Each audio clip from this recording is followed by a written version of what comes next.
Estamos na era da selfie. Apontar o celular para si mesmo e mandar ver num autorretrato é uma forma de comunicação, de mostrar para as pessoas quem é você. É nessa época que vimos a selfie do Oscar se tornar a foto mais compartilhada da história. E vimos também surgir o monopod, ou pau de selfie, aquele bastão bem apelidado de selfie stick. De acordo com dados da Samsung, 30% de todas as fotos postadas por pessoas entre 18 e 24 anos no Facebook, WhatsApp, Twitter, Instagram e Snapchat são selfies. Mas o que vem junto com esses cliques?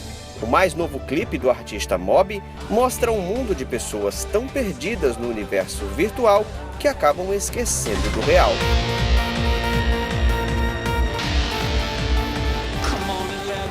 Já na série Black Mirror, o episódio Nosedive mostra uma sociedade onde o status é definido por quem tem mais admiradores e aprovações, feitas através do celular. Será que estamos tão próximos dessas realidades?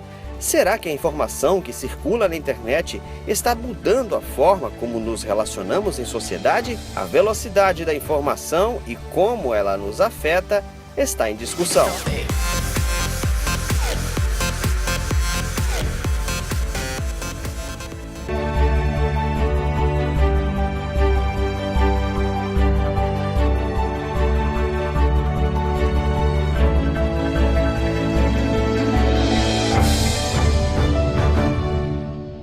Para discutir esse assunto, nós estamos com o Aloysio Brito, ele que é psicólogo. Nós também estamos com a Marina Cavalcante, que é blogueira do blog marinabrasil.com.br, Brasil com Z, né? E também o sociólogo Luiz Gonzaga. Sejam todos muito bem-vindos. Eu vou começar logo falando da cultura da selfie, né? Que tem gente que fala, não é selfie, é autorretrato. Não, é um nome tão feio, não tá selfie, né? Já popularizou. Em que contexto se começou a fazer selfies e a partir daí desencadeou um movimento, né, de selfies impressionante no mundo? Eu vou começar com o Luiz Gonzaga. Isso, na verdade, você tem, com a exceção da internet, das redes sociais em especial, você se dinamizou um processo de compartilhamento, né, de várias informações. Dentro dessas informações também, um outro evento que chega nesse momento, que é de compartilhar a vida pessoal, né? Tanto que você tem até essa definição da rede social, mas as pessoas têm a sua página, por exemplo, como uma rede social, como uma página privada, né? E aí você tem vários eventos dentro desse contexto que certas pessoas começaram a usar dentro dessas páginas que falavam da sua vida privada mesmo, do seu dia a dia, né? Dentro dessa construção, a própria construção dessa individualidade a partir das fotos também, né? Então, o selfie, ele entra dentro dessa lógica também e, de certa forma, até certo ponto, como ali uma construção de um ideal, de uma linha, até certa forma, imaginária ou ideológica também, de fato, porque muitas vezes se constrói a partir da lógica do selfie uma realidade que não é própria de quem tira, né? Geralmente uma felicidade ali imaginária, não constituída efetivamente, não faz parte da sua realidade, mas um pouco de transmitir também essa imagem também como a partir de uma lógica de status, muitas vezes, né? Você tem, ninguém tira um selfie com uma notícia ruim, né? Geralmente você tem, né, alguma coisa nesse sentido, porque também já teve situações de dentro de um selfie você, como é uma imagem instantânea, real ali, né? Então muitas vezes até ela gera outras imagens que estão por trás desse selfie, que alguns flagrantes que também não fazia parte daquele contexto que ele queria construir. Pois é, a gente inclusive teve uns casos bem recentes, assim, de totalmente sem noção, da Nana Gouveia, que aproveitou lá os destroços do furacão em Nova York para fazer poses, um ensaio. Teve também gente no velório de Eduardo Campos tirando selfie, então as coisas meio sem noção. Marina, você lembra a primeira vez que você tirou uma selfie? Então, quando você fez a pergunta, eu comecei a pensar na evolução da selfie, assim, na minha vida. E hoje em dia a gente já tem no celular para virar foto pra gente, para tirar foto da gente. E eu lembro eu criança, assim, com câmera digital, aquelas 5 megapixels, tirando assim. E a gente não sabia de certo ângulo se ia ficar... Antes de ter a câmera do celular. Exatamente. Uau. Já tirava. Só que assim, criança, né? A gente não tinha... Acho que nem Orkut tinha na época. Não sei o que tinha na época. Mas a gente tirava umas fotos bem estranhas, assim. Interessante isso que você falou, que o negócio de se ver, né? Porque é automático. Você tirava a foto, você já virava a câmera, já tinha lá o resultado da foto, você sabia se ficou bom, se não ficou bom. Não é naquela época de 36 poses que você tinha que tomar o maior cuidado para tirar a foto, porque senão queimava esse filme, né? Complicado. E aí, como é que é a imagem para você? Você é uma blogueira, você trata de diversos assuntos no seu blog, então a imagem para você é fundamental. Então, como eu não sou blogueira de moda e beleza, apesar dessa imagem ser muito forte, eu escrevo crônicas e escrevo algumas reportagens também, tanto para o meu blog quanto para alguns sites como colaboradora. Mas eu fico pensando muito nessa questão da imagem, porque a imagem ainda vende muito mais. Tanto se a gente postar agora uma foto ou for postar um texto, muito provavelmente a foto vai ter muito mais visualizações, muito mais likes do que se a gente postar um texto, dependendo do conteúdo também. Porque assim, não é a questão da só a imagem transmitir a ideia de beleza, mas quer transmitir o conteúdo daquele texto ou daquela ideia que você quer transmitir. É basicamente isso que você pensa antes de escolher uma foto? Para ilustrar o meu texto, você está falando? Que ilustre, mas que chame a atenção para a pessoa ler o texto. Sim, que tem alguma coisa a ver, justamente. E Aloysio, a gente falou com o Luiz Gonzaga sobre a questão de se fazer fotos de uma realidade que muitas vezes não é a da pessoa. Isso gera um desejo de se ter aquilo, de se batalhar por uma realidade mais bacana, ou gera uma frustração por não ter alcançado aquilo? Na verdade, a questão do selfie, a questão do aparecer, tira do anonimato. E a gente precisa entender isso. A sociedade moderna, a sociedade urbana, portanto, daqui a 10 anos nós teremos 85% das pessoas morando na cidade. A urbanidade levou as pessoas para o anonimato. E esse anonimato, a sociedade complexa, a sociedade do anonimato, as pessoas não se reconhecem nelas. E isso é muito forte num prédio. As pessoas não conhecem o outro que está a 2 andares à sua frente. Ele cumprimenta, mas não sabe exatamente quem mora naquele prédio. Porque reunião do condomínio, as pessoas não são muito simpáticas, né? E o que eu quero dizer é assim, é o meio urbano, mas as pessoas não se encontram. Com a internet, o urbano se tornou mundial.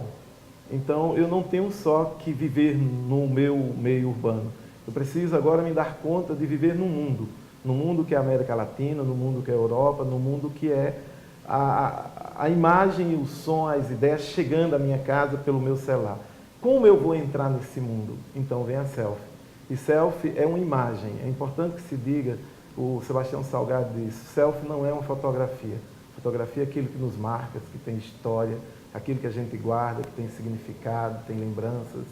É aquilo que mexe com a minha história e a história de um grupo.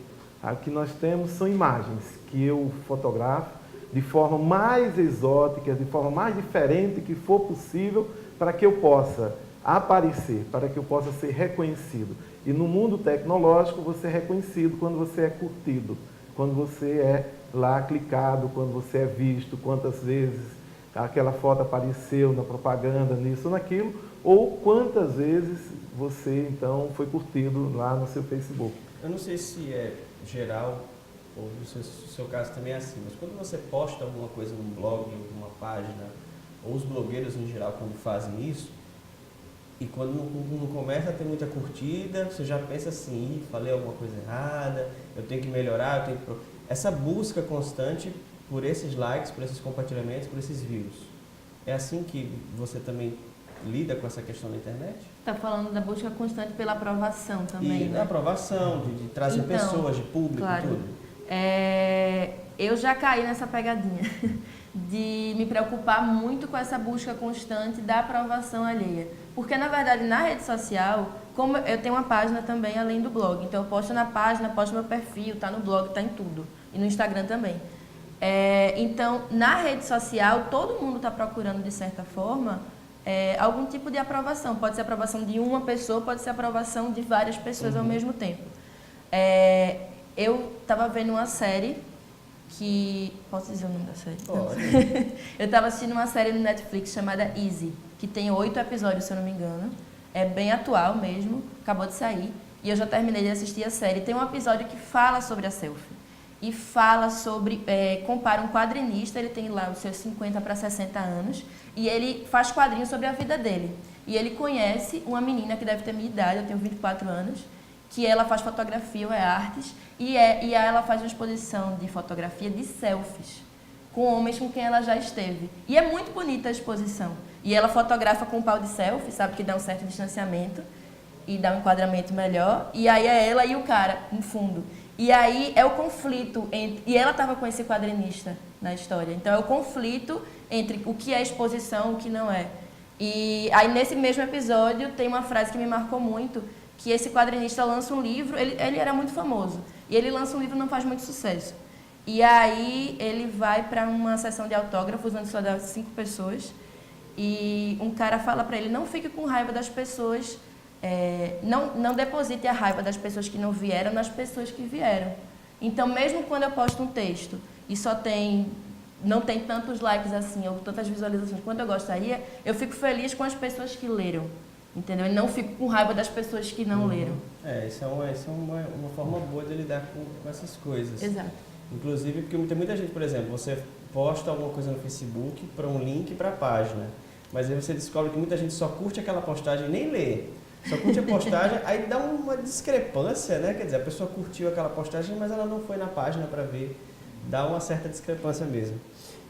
Eu tenho uns dados aqui bem interessantes. O site FSStoppers.com, que é uma comunidade profissional de fotografia e vídeo, revelou que 10% de todas as fotos já tiradas aconteceram nos últimos 12 meses. O volume de foto é muito louco. E 4% dessas imagens estão no Facebook. Olha o tamanho do negócio, né? Essas selfies chegam a contabilizar a marca de 1 bilhão por dia, segundo o site stylecaster.com. A gente às vezes não consegue contar. Quando contabiliza, a gente se dá conta, né, da quantidade de selfies. Luiz Gonzaga, isso é saudável, esse culto à imagem? Tem como ser saudável? Tem um pouco disso que a gente estava comentando, essa coisa dessa construção ideológica aí de uma realidade abstrata que não é a sua, muitas vezes, né? Assim como soma-se a isso o fato exatamente desse quê de status também, como foi colocado. De uma imagem, sim, né? Sim. Só que o professor Luiz aí, com certeza, pode dar uma produção maior, mas o fato, muitas vezes, de você ter ou não, acho que talvez, que o colega falou, nem todo mundo tem esse sentimento exatamente de depositar, né, naquelas pessoas que estão compartilhando sua informação, mas muitas vezes cria uma angústia em decorrência daquelas que não visualizam. Então, essa construção dessa realidade imaginária aí, ela espera-se exatamente que exista uma adesão maior. Então, muitas vezes, essa adesão maior ela é contabilizada ali da quantidade de likes que tem, né? Das curtidas e outras configurações que as redes sociais permitem para que haja aquela aprovação também. Então, se espera-se essa construção e nós temos, Rafael, na verdade, exatamente essa frieza desse mundo urbano que o professor Luiz colocava agora, que é uma coisa recente desse mundo moderno nosso, e aí já quem fala da questão da pós-modernidade, inclusive, né, de uma etapa posterior a esse momento que a gente vive, que cria, de fato, outro tipo de relação dentro das redes sociais, onde, principalmente os jovens, porque nós estamos, se a gente for fazendo as maestrias, nós estamos num processo de transição ali de um conteúdo analógico para um conteúdo virtual ali, eletrônico, onde boa parte desses jovens que estão no mundo virtual são aqueles jovens também que não tiveram uma vivência, digamos, de uma formação moral, por exemplo. Então, tem determinadas situações que é colocado dentro de uma rede social que já levaram jovens ao suicídio, por exemplo. Né? Região de Cajazeiras, eu sou do Sertão, lembro que alguns jovens, né, na região de Cajazeiras, que, por além do selfie, tem a questão do nudes também, né, das pessoas, né, da exploração nudes, né, que vai ter, né? Mas já causou situações para jovens de uma situação tão constrangedoras que que aquilo que ele construiu no mundo virtual, no mundo real, ele foi incapaz de sustentar dentro de uma rede de relacionamento. Mas, Aloysio, antes da gente fechar o bloco, eu queria jogar essa pergunta para você. Ser narcisista pode ser ruim, mas pode ser bom também? O narcisismo é uma fase da vida. O ruim é carregar isso para a vida toda. Porque o narcisismo é um momento em que a gente se reconhece como pessoa. E ao se reconhecer, a gente se constrói. E aí está o ser da pessoa, a sua identidade, as suas referências, aquilo que você faz no mundo, a forma como você é no mundo. Na questão das selfies, essa quantidade toda que você bem lembra aí, traz exatamente isso. No mundo tecnológico, no mundo pós-moderno, que o Gonzaga também traz, eu sou quando eu apareço. Eu não sou quando eu me encontro, quando eu me construo, quando eu sei de mim. Eu sou quando eu apareço. E aí concorre com a outra coisa, que talvez hoje se tornou mais difícil. Eu sou quando eu tenho, né? Eu não sou quando eu sou. Então eu sou quando eu tenho. Nesse mundo está mais difícil ter a relação de poder, de dinheiro. Então apareceu uma coisa que é mais fácil, pensar ser, que é aparecer. Aparecer é uma forma, curtir, eu sou reconhecido. Não fui curtido, não fui reconhecido. Marina traz um dado importante, mas isso é para quem pensa de forma mais ampla, a internet, o diálogo com essas ferramentas todas. O grande público está ali com uma forma de ser, com uma forma de eu apareço, eu sou, não apareço, não sou. E isso tem um quê de frustração muito forte, porque o segredo é a educação, é a leitura, é o silêncio, é o diálogo. Eita!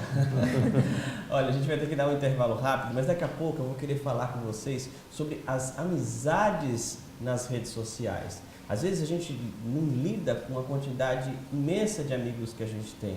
Mas será que o nosso cérebro foi concebido para dar conta de tanta gente assim? Fique com a gente, aqui tem discussão.